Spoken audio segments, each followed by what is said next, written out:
Voilà. Bon, chers amis, les abonnés de nos différentes pages, les amis de Laurent Jean-Pierre, je viens vous annoncer que très bientôt, du 24 au 26 février, nous aurons une grande conférence. Et j'invite vraiment et spécialement les jeunes à venir assister à cette conférence qui se tiendra à l'église Rochelle Internationale, qui est dirigée par le révérend Patrick Azadi, à qui je salue en passant. Durant ces conférences, ces 3 jours de conférence, nous parlerons sur les grands défis du siècle. Mais je voudrais néanmoins vous donner l'essence même de ces enseignements que nous aurons donnés. Et il y aura des temps de questions-réponses, parce que ce sera une conférence. Nous aurons aussi des temps de prière et des orientations. Nous avons tiré des défis du siècle, de ce que le Seigneur lui-même a dit les fils de ce siècle, les fils de ce siècle. Jésus parlait à ses concitoyens, à ses congénères du siècle où il a vécu. Mais vous allez voir que la vie de l'homme sur la terre, c'est un cycle qui recommence. Quelque part, lorsqu'on demande à Jésus, on lui dit, Maître, dis-nous, tu viendras quand? Quels sont les événements qui vont caractériser ta seconde venue? Moi, je pensais que, logiquement, Jésus pouvait donner un élément nouveau. Mais Jésus dit, ce qui arriva du temps de Noé arrivera demain, le jour du Fils de l'homme. Il dit de même ce qui arriva du temps de l'autre arrivera. C'est que vous comprenez que Jésus nous dit que les cycles de ce qui est arrivé reviendra. C'est que sur la terre, les mêmes événements arrivent pendant les époques, pendant les âges. Et même lorsque Jésus parlait du siècle où il a vécu, c'est que les éléments qui étaient liés à son siècle sont en train de se reproduire aussi pendant ces siècles. C'est pour cela que nous allons parler des défis que Jésus a eu à rencontrer pendant ce siècle et qui se reproduisent pendant cette génération. Et ces défis, je les ai regroupés en 3.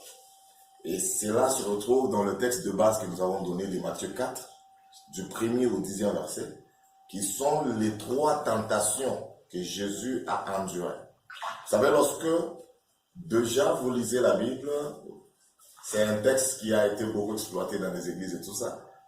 Les gens se limitent à la dimension que Jésus est sorti des eaux de baptême.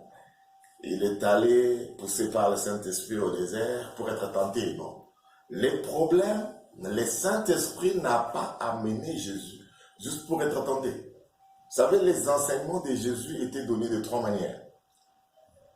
La première manière, c'était l'enseignement que lui-même donnait. La deuxième manière, c'est que sa vie en lui était aussi un enseignement. La troisième manière, c'est que son influence vis-à-vis de ses disciples était aussi un enseignement. Il y a des choses que Jésus n'a pas dit avec la bouche, mais quand nous observons comment il a vécu, c'est là qu'on se trouve pour nous un enseignement. Je reviens, je vous donne juste l'ossature, et hop, nous allons couper et nous allons prendre rendez-vous pour la conférence.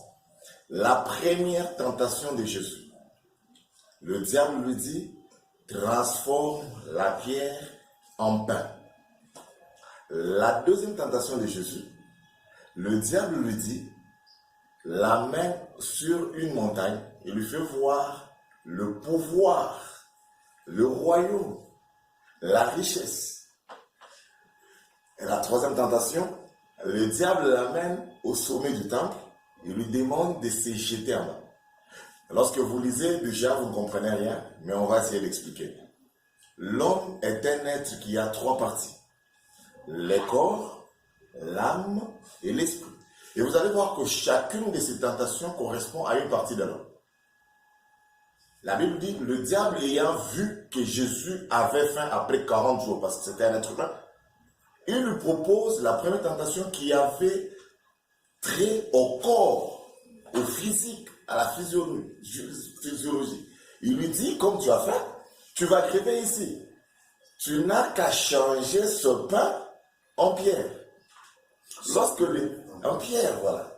Lorsque Jésus résiste, le diable quitte la sphère. Il trouve que physiquement, Jésus était fort. Il passe dans l'esprit. L'esprit de l'homme toujours sollicité par le pouvoir. C'est avec l'esprit qu'on veut diriger. C'est avec l'esprit qu'on veut dominer. C'est pour cela que vous allez voir comment quand la Bible fait référence à Daniel, qui a su travailler pendant son temps avec 3 gouvernements dirigés par 3 tyrans. Il a commencé avec Nabucodonosor. Après, il a travaillé avec Belchassar. À la chute de Belchassar, il a travaillé avec le Mède et le Perse du temps de Darius. La Bible, lorsqu'elle veut parler de Daniel, on dit que Daniel avait un esprit supérieur. C'est que c'est l'esprit de l'homme qui le pousse à dominer. Le diable quitte le corps, il s'attaque à l'esprit de Jésus. Il dit, tu vois toute la gloire de la terre, je peux te confier. Il sollicite l'esprit, car il a manqué avec le corps. Et Jésus résiste.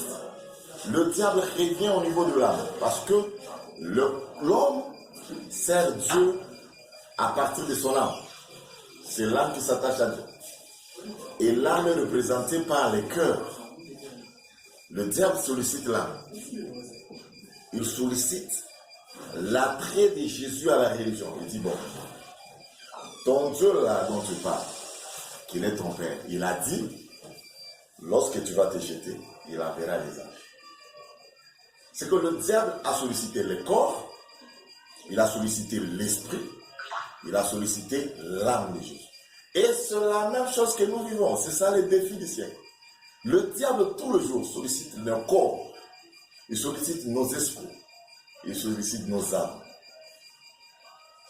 Et c'est ce que nous allons exposer pendant 3 jours, on fait vite, à la conférence. Nous verrons de quelle manière le diable sollicite la jeunesse physiquement. Nous verrons de quelle manière le diable sollicite la jeunesse spirituellement. Et nous verrons de quelle manière le diable sollicite la jeunesse sur le plan de la religion. Parce que vous savez, nous sommes assez vieux. Quand on a grandi, c'était difficile de voir quelqu'un. Quand tu dis de quelqu'un qu'il est rosicrucien, vous vous battez, vous allez à la justice. Mais actuellement, on est surpris. J'ai vu, pas plus tard qu'hier, un communiqué passer sur une des grandes chaînes de la place.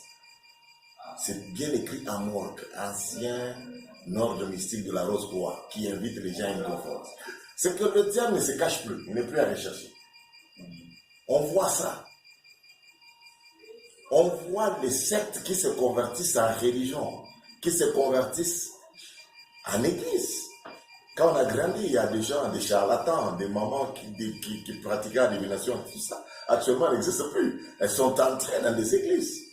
C'est là qu'on possède les gens, c'est là qu'on sollicite. Il y a des jeunes gens qui sont allés innocemment pour étudier à l'université et ils sont sortis de là, franc-maçon et tout ça. Nous allons voir quelles sont les voies par lesquelles le diable passe pour solliciter l'âme. Quelles sont les voies par lesquelles le diable passe pour solliciter l'esprit. Quelles sont les voies par lesquelles le diable passe dans ces siècles pour solliciter. Chacun de nous n'est pas épargné. Les épreuves qu'ont rencontré Jésus ont été un enseignement pour nous. Et c'est le grand défi que l'homme a sur la terre. Lorsque la Bible dit c'est lui qui vaincra, ce n'est pas celui qui vaincra la canne ou la canne ou la coupe du monde. Ce qui vaincra ces 3 défis, qui sera à mesure de les relever. C'est celui-là qui sera vainqueur. Nous vous invitons, l'église est sur Maniema Point Tabora. Lorsque vous partez de Tabora vers N'Djamena, c'est sûrement avant d'atteindre Maison de la Ville, c'est pour oui, c'est au niveau d'arrêt à l'aéroport, non loin de Zaré Bel-Air, voilà. Lorsque vous foncez vers Maison de la Bible, d'Alliance Biblique, voilà, c'est ce que je voulais dire, vous allez voir Goshen International. Venez là-bas, venez préparer avec vos questions. Venez avec vos requêtes de prière, venez avec des questions, nous serons là, nous allons répondre aux questions, nous allons vous exposer la vérité, nous allons vous montrer comment dans la vie pratique tu peux faire. Parce que tous les problèmes de l'homme ne se résolvent pas spirituellement.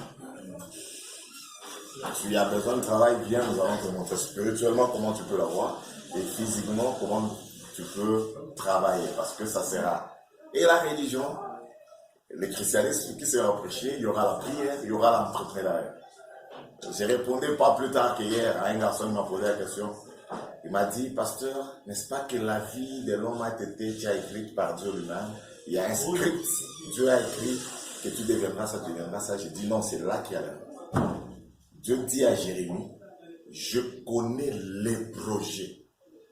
Or, le projet, si je dis que j'ai un projet du bâtiment, le projet, ce n'est pas le bâtiment. Le projet, c'est un plan, c'est un devis, c'est un croquis, c'est un script. Dieu a les projets pour l'homme. Mais pour que le projet soit matérialisé, il y a la part de l'homme, il y a ce que l'homme doit faire pour prendre ce qui est projet, ce qui est écrit et le vivre. Et c'est ce que nous allons faire. Que Dieu vous bénisse. Nous vous aimons beaucoup. Nous vous attendons. Soyez nombreux à venir. Merci.